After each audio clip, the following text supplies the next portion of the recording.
Hi, my name is Jacob Holman, and I'm so glad to be presenting to you my innovative idea on how to make Circa more money.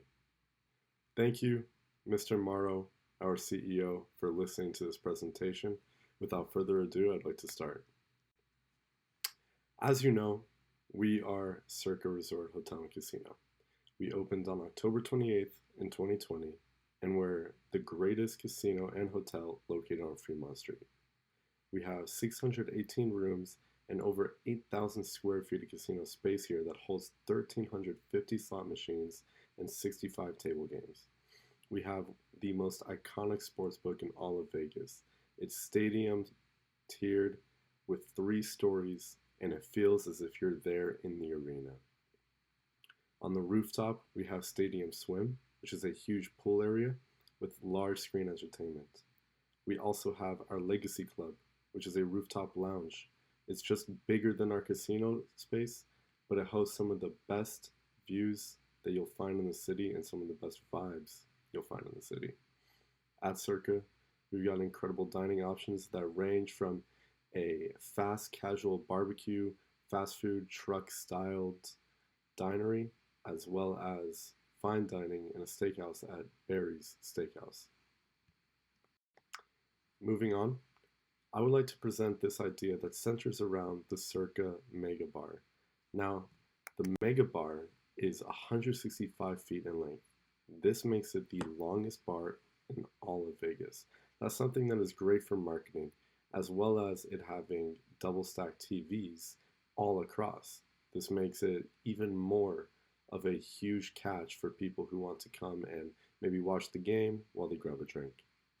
Now, this is open 24/7, and one of the main catches, aside from it being the mega bar, is that there are flair bartenders here. What that means is that these kind of bartenders are performing tricks for the audience. They're the types of people that you're going to be tipping $20 at the end of the night, and you're going to be coming in off of Fremont Street seeing them and want to be entertained. They host 120 beer taps, and all of this sounds amazing, but I believe that there is room for improvement. First off, the strengths here are the bartenders. They are entertaining, and they are something that everybody who is a tourist on Fremont Street would love to see and sit down and grab a drink with. Now, there's entertainment here, and of course, there's a size. All of this goes into the marketing for it. However, weakness is operational efficiency. Now, you can't have bartenders at every single beer tap, and it being such a huge bar, you're going to kind of spread thin on your employees. When you're spreading thin on your employees, you don't have your bartenders performing as well as they could be. That means they're not doing the tricks, they're not talking with guests, they're not upselling, which is kind of the biggest thing for profits that we can have at the bar. I have this pie chart here so that you can see that roughly 66% of the drinks that are ordered in bars are kind of simple drinks, such as beer or just shots or waters or Red Bulls, things with basic mixers, while only 34% are your specialty cocktails. The specialty cocktails are the drinks that we really have the highest profit margin on. So if we can maximize our revenue on that, I believe that we'll be much more profitable as a bar. So what is an opportunity that we can do? Well, we can eliminate inefficient processes. And what I mean by this is we can eliminate having our bartenders waste time, pouring simple drinks when they can be doing tricks and upselling guests. So that's going to be our biggest opportunity right there. Now, of course, with any business, there's a threat of an economic downturn. However, I'd say the bigger threat is the competition adapting to this first. My idea you already have seen implemented in Las Vegas, but you haven't seen it implemented on a large scale production, such as the largest scale of the Mega Bar. The proposal is that we have robotic bartenders. What I have on screen on the picture is called the Tipsy Robot. This is actually a bar in Las Vegas that is all done by robots, and they even make specialty cocktails. In this idea, I don't want the robots to be making cocktails. I actually just want them to take care of all the simple drinks. And I believe that this will be very effective to raising our profit margins in the ceiling because, first of all, Robots are going to do exact measurements. You're not going to see spillage here. That means those shots are going to be shots. They're not double shots for the extra tipping guests. Next, this is going to take care of these simple orders.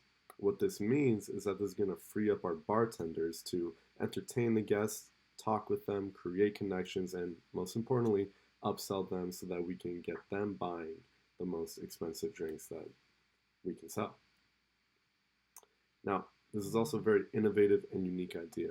Why this matters is because innovation is everything. On the strip, things that are old die young, and we want to live forever. Moving on, I'd like to talk about the steps that we can take towards implementation. So the first step is going to be to define our goals and do our research. What I mean by that is we're going to define what is the extent of the operation that these robots are going to be doing, as well as what vendors we want to purchase from. Now, step two, I think, is going to be planning and designing. So we're going to plan ahead of time what we need in space requirements alongside the bar, where we want to place them, what kind of menu design we want, how we want to integrate this with our bar. We want to get all this done before actually doing it. First of all, this will help us designate whether or not this is going to be feasible, as well as going to make everything smoother in the future. So next step is going to be integration and training. Now, to integrate this, of course, we're going to need to just get people to install them. And second, we're going to need people that are uniquely specialized in IT to help sync this up with our POS systems, as well as our inventory counting system. So I really would like to put special importance on that, because not only is a POS system important, but having that congruent with the inventory counting is very important to whether or not this is going to work. Because if there's ever a malfunction, we can see it ahead of time whether there's an imbalance. Next, we're going to want to designate the order flow. So are people going to be doing this through their phone? Are they going to be doing this through a kiosk on the bar?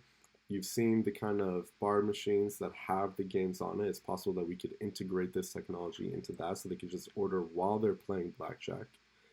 And also, are we going to have our people be trained for this? Yes, we're going to have people trained for this. It's going to be very important, and that's why training is one of the biggest steps on here.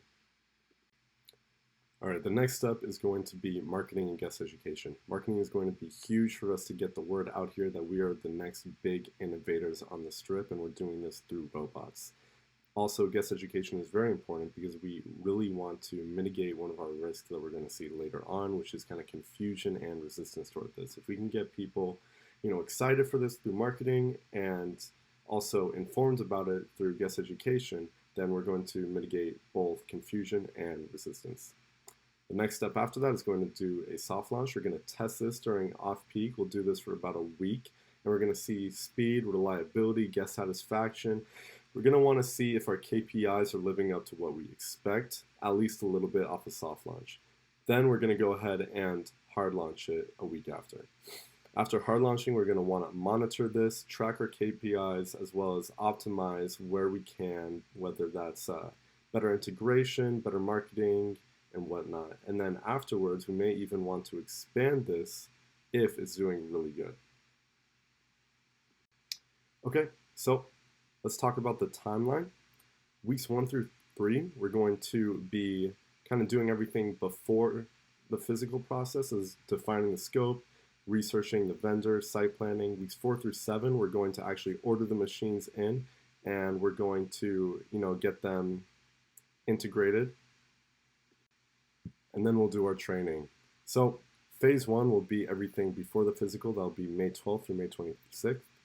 Phase 2 will be May 26th to June 16th. And then we're going to move on to phase 3, which will be a couple weeks. That'll be where we'll do our marketing, get a free t-shirt if you want to come in for this, and we'll do our soft launch for the entire occasion. And then June 27th through June 29th, that weekend will be our hard launch where we get in through these hard hours and we'll get in with our marketing incentives. Now, this is just a mock up. You know, honestly, we could see this going down a couple years in line, Mr. Morrow, because technology may not be correctly optimized. However, if we want to get into it, then we can start right now. So, some associated costs would be equipment costs, especially, such as, you know, leasing for the Rotender current on market is $999 a month, plus a drink fee that we will agree upon with them.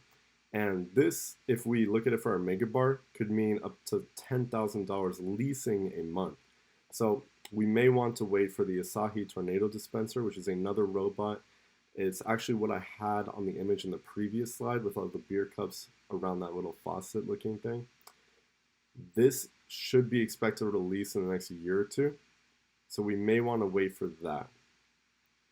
Next up is going to be our labor costs. This can add up to $15,000 just off of the electrical work they'll need to do, all the labor, all the IT work they'll need to do, and then another $5,000 for training costs, because if we got 16 bartenders at $20 an hour and we give them, say, 2 days of training during soft launch and before that, then we could be looking at that amount of money.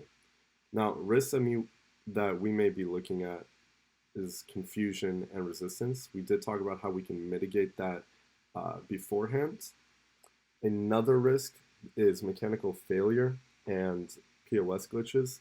Now, we can mitigate against this because, of course, like we said, the inventory and the POS system, we can clearly see if there's any glitches in between as long as those are synced up at the start. And mechanical failure shouldn't be too hard to fight against as our bartenders still know how to pour a drink.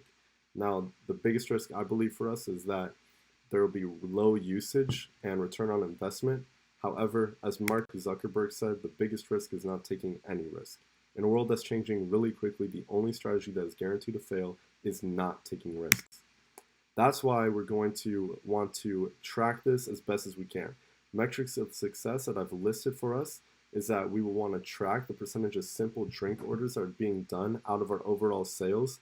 So the target here is we're going to want 60% to 75% within the first month. Tracking upsell conversion, we're going to want that to be increased by 20%. That'll get our profit margins much higher. We want a guest satisfaction score of 85% at least with our new systems. We want to reduce our wait times by 30 to 50%. And we want to see an overall revenue per guest be increased by at least $1 to $2.50. If we can get 100 heads, say, during an hour, then that's $200 plus during an hour. And then if we look at that over a 24-hour period, that's $4,800. Now, we also want to identify our payback period. So based on the math previous, we could be looking at about a year for a payback period, but of course this all depends on how much we're paying for the machines themselves. So I don't want to give any concrete measurements for that, but definitely once we get it rolling, we want to see the break-even point and we want to kind of graph out what our future profits look like. Thank you, Mr. Morrow, for listening to my presentation. All my references I have listed on here. If you would like to read through them and check back with me, I'd love to hear your opinion. Thank you.